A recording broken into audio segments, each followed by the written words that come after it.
It was a normal day. She was a happy person. She was going through a divorce, but she was very happy. And she must have gone outside to keep him from entering the building. And once he shot her, he shot himself. We heard later that he was actually coming to kill us all. For Larry Rowlett, this story is all too common. As workplace violence increases all across the country, this former Secret Service agent is on a mission to teach people how to survive should the unthinkable happen at work, at school, or any place else. Walter, there is chaos here at Pearl High School. If somebody walks into my workplace and has a weapon, I should know immediately what? You should know 3 things that you should do. If you can escape, save your life, you would escape. If you can't escape, you would hide, meaning you would find a sheltered place that's been pre-designated as a safe place for you to hide. And if you can't hide or escape, you act aggressively against the intruder, meaning throw things at them, scream and yell, because for somebody to be an assailant, to shoot somebody, they have to dehumanize you in their mind. So as you become human to somebody, then they cannot psychologically make themselves shoot you. I would have thought, though, that the first response would be what one of the ladies said earlier, to beg for your life. You say no. I say no. That's proven not to be the case in a lot of those videos that showed the Columbine students beg for their life, because it's a narcissistic type of mentality that can shoot another person, especially in a mass shooting.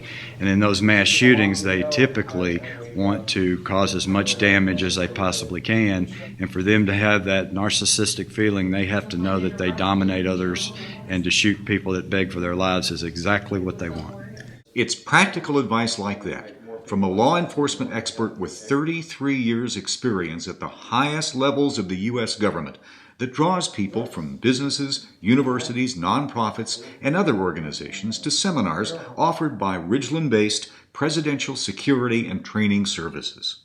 Quite often business groups and civic groups and individuals in the community don't have an opportunity to come and listen to somebody with the experience that Larry has and he brings to the table. Workplace violence affects everybody. It affects any small business, mom and pop business, to a multi-billion-dollar corporation. You never know when somebody's going to come in and be agitated or have mental problems, and you need to know what to do. Everybody in that organization needs to know what to do, how to react, where to go. So he brings a wealth of knowledge, and this is a great opportunity for him to get that out to the community. Most people here just think it isn't going to happen in Mississippi, just like it didn't happen at the VA, didn't happen in Pearl High School, didn't happen in Lockheed Martin.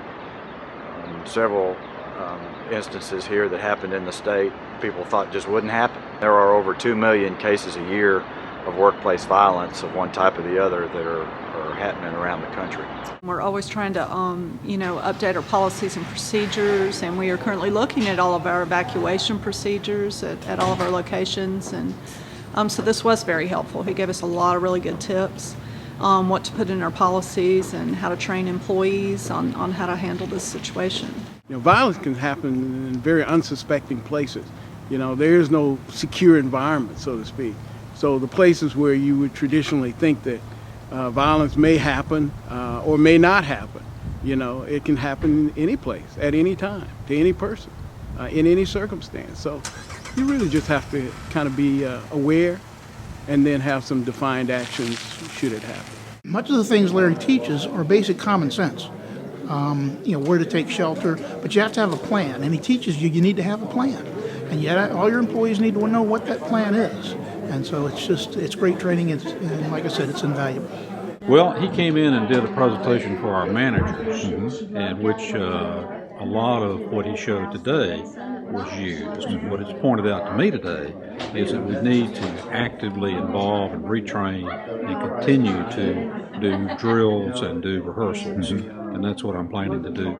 But today, Carol Poole had only one question. I've always wondered, could I have looked for something? Could there have been one little thing to help me save someone? And that's why I'm here. Somebody who doesn't just wake up one day and decide I'm going to go assassinate the President of the United States, go shoot up a school, a hospital, an office building. They go through behavioral changes in their life, different types of circumstances, changes, problems that they have. Those all seem to compound that mentality that somebody that is involved in an armed intruder situation would do. I learned a lot of very important information today, and I think one of the most important things I learned, if I were in a building and an armed intruder were to enter, that my first inclination would be to beg for my life. And that's exactly what Larry said not to do. You are to act aggressively, and hopefully the intruder would back down. I think the information that was shared here today was very, very vital and important. This has kind of given me a 1, 2, 3 punch on what exactly needs to happen in various scenarios. I did not know that before I came to this seminar. So this has really been helpful to me in terms of what I should do should something like that happen. I think he was a great speaker. I thought this was a very helpful seminar. I appreciate the Chamber of Commerce doing this for us. We believe that by offering these seminars free of charge to our community, we are doing a great service by providing our residents with information on very timely topics.